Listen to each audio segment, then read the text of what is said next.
తప్పేముందండి, అది మంచిదే కదా. అంటే అది మంచిదే అంటున్నారు కానీ ఇక్కడ ఎప్పుడైనా మీరు అది రాజధానిగా పరిగణించారా, ఉమ్మడి రాజధానిగా?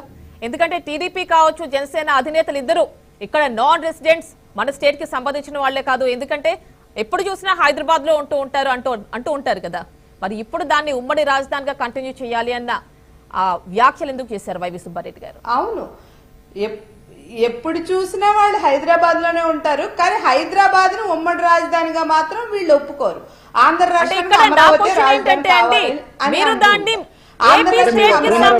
భూభాగంగా పరిగణించినప్పుడు మీరు ఎలా ఇప్పుడు ఉమ్మడి రాజధాని అనే కాన్సెప్ట్ ని సడన్ గా తెర మీదకి తీసుకొస్తారు కొన్ని రోజులు కంటిన్యూ చేయాలని? ఇది సడన్ గా తీసుకొచ్చింది కాదండి. ఉమ్మడి రాజధాని 2024 వరకు కూడా మనకు ఉంది. ఇప్పటి వరకు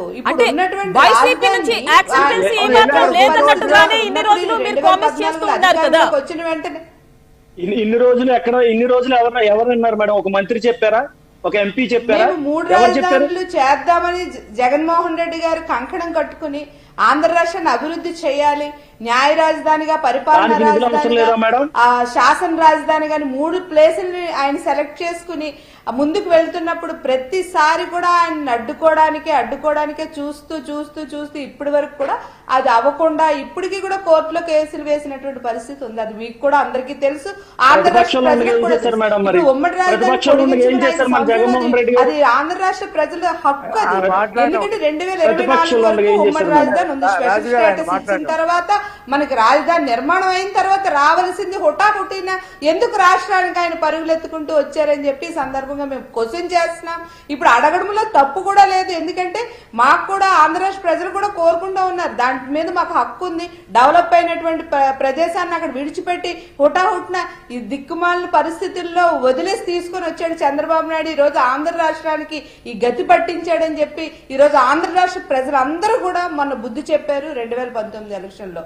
ఇప్పుడు కూడా వాళ్ళకి అభ్యర్థులు లేక ఇప్పుడు రాజ్యసభ చూశారు, మేము కంటెస్ట్ చేయలేము అని చెప్తున్నారు. రేపు కూడా ఈ ఆడలేక మధ్యలు తరువని జగన్మోహన్ రెడ్డి గారి మీద ఏదో విధంగా దుమ్మెత్తి పోయాలని, ఆయన అడ్డుకోవాలని చూస్తున్నా ఆయన ఎవరు కూడా బలం లేదు కదండి. అయితే ఉండదు. ఉమ్మడి రాజధానిగా 5 ఏళ్లు అడిగితే అసెంబ్లీలో బలం ఉంటే, శాసనసభలో బలం ఉంటే ఈ పరిస్థితి ఉండేది కాదు కదా. ఇవి డిసైడ్ చేసే లాస్ట్ ఎలక్షన్స్, ఇప్పుడు వచ్చే ఎలక్షన్స్ డిసైడ్ చేస్తాయి వాళ్ళు రాజ్యసభకి వెళ్లాలా లేదా అనేది. ప్రస్తుతానికైతే ఇది అనవసరం అనుకోండి. శాసనసభలో బలం ఉన్నప్పటికీ ఆయన డిసైడ్ చేసి బిల్లు పంపించినప్పటికీ కూడా వీళ్ళు కోర్టులను ఆశ్రయిస్తూ కోర్టులు మేనేజ్ చేస్తూ రాజధానికి విరుద్ధంగా వీళ్ళు ఆర్డర్లు తీసుకొచ్చి తీసుకొస్తా ఈ 5 ఏళ్ళు కూడా ఇబ్బంది పెడుతూనే ఉన్నారు. కరోనా మహమ్మారి అయితే ఆంధ్ర రాష్ట్రానికి చంద్రబాబు నాయుడు అనే మహమ్మారి ఇంకొక వైపు. జగన్మోహన్ రెడ్డి గారిని అడ్డుకోవాలని, ఆయన పరిపాలన అడ్డుకోవాలని, ఆయన చెడ్డ చేయాలని ఈ రోజు అందరూ కూడా ఆయన మీద దుమ్మెత్తి పోసే విధంగా అన్ని చేస్తున్నా గానీ వీళ్ళు అనాలి తప్ప ప్రజలైతే మటుకు నమ్మే పరిస్థితుల్లో అయితే లేరు. ఇక్కడ ప్రతిపాదన మాత్రం ప్రజలు కూడా కోరుకుంటున్నారు, ఎందుకంటే మాది ఉమ్మడిది. వెంకటలక్ష్మి గారు, ఇక్కడ మెయిన్ క్వశ్చన్ ఏంటంటే ఈ ఉమ్మడి రాజధాని ఇంకో 2 సంవత్సరాలు కంటిన్యూ అవ్వాలి అన్నది వైవి సుబ్బారెడ్డి గారి స్టాండా? మీ అందరికీ తెలిసి అంటే పార్టీ స్టాండా ఇది? మీ అందరికీ తెలిసే ఇన్ఫర్మేషన్ ఇది ఇది ఇది అందరికీ తెలుసు. వైవి సుబ్బారెడ్డి ఆయన వైసీపీ పార్టీ సభ్యులు, ఆయన వైసీపీ పార్టీ నాయకులు. ఇది పార్టీ స్టాండే కాబట్టి ఆయన మాట్లాడారు. పార్టీ స్టాండ్ తీసుకోవాల్సిన పరిస్థితి వస్తుంది, ఎందుకంటే న్యాయపరంగా అడ్డుకుంటూనే వస్తా ఉన్నారు. అందుకని ఉమ్మడి రాజధానిగా మేము పొడిగిస్తే బాగుంటుందని అడుగుతున్నారు. దాంట్లో తప్పేముంది? అంటే దీనికి ఎంతవరకు అవకాశం ఉంది అంటారు? ఎంతవరకు అవకాశం? 10 సంవత్సరాలు ఇచ్చారు, ఒక 2 నెలలు ఎలక్షన్ పెట్టుకున్నప్పుడు ఎందుకు మేడం అవన్నీ? నన్ను మాట్లాడిస్తారా?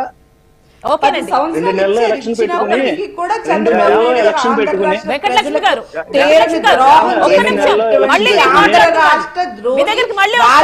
ఒక్కసారి రఫీ గారికి ఛాన్స్ ఇవ్వాలి. రఫీ గారు చెప్పండి. మాట్లాడండి. ఇందాక మాట్లాడకుండా ఆపారు మాట్లాడుతుంటే. నేను మాట్లాడినా ఇప్పుడు మాట్లాడండి. ఇప్పుడు ఆమెకు తెలుసో తెలియదో, మరి ఆ పార్టీలో ఏ పదవిలో ఉందో నాకు తెలియదు. బొత్స సత్యనారాయణ వాళ్ళు చెప్పాడు అది పార్టీ స్టాండ్ కాదు, అది వైవి సుబ్బారెడ్డి వ్యక్తిగతమైన అభిప్రాయం. మేమేమి హైదరాబాదు రాజధాని కోరుకోవట్లేదు, వైసీపీ ఏం కోరుకోవట్లేదు అని చెప్పి ఇవాళ బొత్స సత్యనారాయణ మంత్రి, రాష్ట్ర మంత్రి చెప్పాడు. వైవి సుబ్బారెడ్డి ఎంపీ కాదు, ఎమ్మెల్యే కాదు, మంత్రి కాదు. మరి ఆ విజయలక్ష్మి గారు ఇది పార్టీ స్టాండ్ అని చెప్పి ఎలా చెప్తున్నారో, ఆ పార్టీ ఏంటో ఆ లోకం ఏంటో నాకు అర్థం కావట్లేదు. రెండోది, ఇప్పుడు అమరావతిలో అసెంబ్లీ పెట్టుకుని ఇక్కడ 5 సంవత్సరాల నుంచి సెక్రటరియట్ పెట్టుకుని ఇక్కడ పరిపాలన చేస్తూ అక్కడ పడేసినటువంటి సెక్రటరియట్ లో అసలు మనకు వాటా లేకుండా మొత్తం రాసి ఇచ్చేసినటువంటి జగన్మోహన్ రెడ్డి హైదరాబాద్ వెళ్ళి ఎక్కడ ఉంటాడు? వెళ్ళమనండి హైదరాబాద్ ఎందుకు వెళ్ళలేదు? వెళ్ళమనండి. ఇవాళ కోర్టులో కేసులు ఎవరేశారు? 34,000 ఎకరాలు ఇచ్చినటువంటి 29,000 మంది రైతులు కేసేశారు. ఆ కేసుకి ఇచ్చేలేక అసెంబ్లీలో తీర్మానం వెనక్కి తీసుకున్నాడు జగన్మోహన్ రెడ్డి. హైకోర్టులో కేసు వెనక్కి తీసుకున్నాడు. సంవత్సరం తర్వాత మళ్ళీ సుప్రీంకోర్టుకి వెళ్ళాడు. ఆయనకే ఒక స్టాండ్ లేదు. 3 రాజధానులు అన్నాడు. వాళ్ళ మళ్ళీ వైవి సుబ్బారెడ్డితో చెప్పించాడో లేదా సొంతంగా చెప్పాడో తెలియదు. వాళ్ళు తన్నుకులాడుతున్నారు. బొత్స సత్యనారాయణ అంటాడు మా పార్టీకి సంబంధం లేదు, మా స్టాండ్ అది కాదు, వైసీపీ 3 రాజధానులకే సంబంధం అంటాడు. ఆ 3 రాజధానులు ఎప్పుడయ్యాను సచ్చాను? ఇప్పటికి 5 సంవత్సరాలు అయిపోయింది. వచ్చే ఎన్నికలో చిత్తుగా ఓడిపోయే పరిస్థితి ఉంది. ఎంపీలందరూ క్యూ కడుతున్నారు మా పార్టీకి. మేము డోర్లు తెరిస్తే రేపు ఎలక్షన్ నోటిఫికేషన్ వచ్చిన తర్వాత వైసీపీ ఖాళీ అయిపోయేటువంటి పరిస్థితిలో ఉంది. ప్రజలందరూ కూటమిని గెలిపించాలనేటువంటి అభిప్రాయంతో ప్రజలు ఉన్నారు. ఎమ్మెల్యేలు, ఎంపీలు టచ్ లో ఉన్నారు మాతో. మేమే వాళ్ళని అకామిడేట్ చేయలేక పిలవట్లేదు. అకామిడేట్ చేయగలిగిన వాళ్ళని పిలుస్తున్నాము. ఇప్పుడు వేమిరెడ్డి సుబ్బారెడ్డి దగ్గర నుంచి ఇప్పటికి 6 ఎంపీలు ఆ పార్టీకి రాజీనామా చేశారు. మేము 2 అకామిడేట్ చేశాం. ఇంకా చాలా మంది ఇంకో 3 ఎంపీలు రాజీనామాలు చేస్తారని చెప్పేసి చెప్తా ఉన్నారు. కాబట్టి ఇవాళ వైసీపీకి ఇప్పుడు ఒక్క విషయం అండి రఫీ గారు చెప్పండి. అంటే వైవి సుబ్బారెడ్డి ఆయన మాట్లాడిన మాటల్లో కొన్ని మనం చూసుకున్నట్టయితే నెక్స్ట్ గవర్నమెంట్ వాళ్ళేదైతే రాజధానికి హామీ అంటే ఇప్పుడు ఆయన మాట్లాడిన మాటల్ని నెక్స్ట్ గవర్నమెంట్ కంటిన్యూ చేస్తుంది అని ఆయన అంటున్నారు. మీరు చేస్తారా? అంటే మీ అధినేత అది కాదండి. సుబ్బారెడ్డి ఎవరు? What is he? పార్టీలో ఆయన పొజిషన్ ఏంటి? అసలు ఆయన ఎవరు చెప్పడానికి? ఈ సంవత్సరం జూన్తో హైదరాబాదు ఉమ్మడి రాజధాని అయిపోయింది. అక్కడ నుండి 2016లో మొత్తం కార్యాలయాలన్నీ కూడా విజయవాడ, గుంటూరు, అమరావతికి తరలించేసిన తర్వాత ముఖ్యమంత్రి జగన్మోహన్ రెడ్డి కూడా ఇక్కడ ఉండి 5 సంవత్సరాలు పరిపాలన చేసిన తర్వాత హైదరాబాద్ రాజధాని భావదరిద్రం కాకపోతే ఇది ఆ మాటలు చెప్పుకోమనండి. రేపు ఎన్నికల్లో మేము గెలిస్తే హైదరాబాద్ లో రాజధాని కడతామని చెప్పి చెప్పాలండి. రాజధాని ఏది అన్న ఒక విషయం అడుగుతారన్నా ఎన్నికలకి ప్రచారానికి వెళ్ళినప్పుడు ఆయన ఈ మాట అన్నారనుకోవచ్చు. అదే ముఖం చాటేసి 3 రాజధానులలో ఏదని చెప్పి ఎక్కడ పడితే అక్కడ అడుగుతారు అని కాదు, ఇప్పుడే నిలదీస్తా ఉన్నారు. అమరావతిని చెప్పుకోవడానికి సిగ్గుపోతుంది వాళ్ళకి. అసెంబ్లీ సమావేశాలు అక్కడే పెట్టుకుంటున్నారు. పరిపాలన అంతా కూడా అక్కడే జరుగుతూ ఉంది. చెప్పుకోమనండి, బాగుంటది. మాకు హైదరాబాద్ ని ఉమ్మడి రాజధానిగా మేము అడుగుతాం కేంద్రాన్ని. ఇప్పుడు ఆ విభజన చట్టం రేపు జూన్తో అయిపోతుంది. మళ్ళీ మోడీ గారి దగ్గరికి వెళ్ళి రేపు కేంద్ర ప్రభుత్వం ఏదో దగ్గరికి వెళ్ళి మా ఇంకో 2 సంవత్సరాలు పొడిగించని చెప్పి అడుగుతారేమో.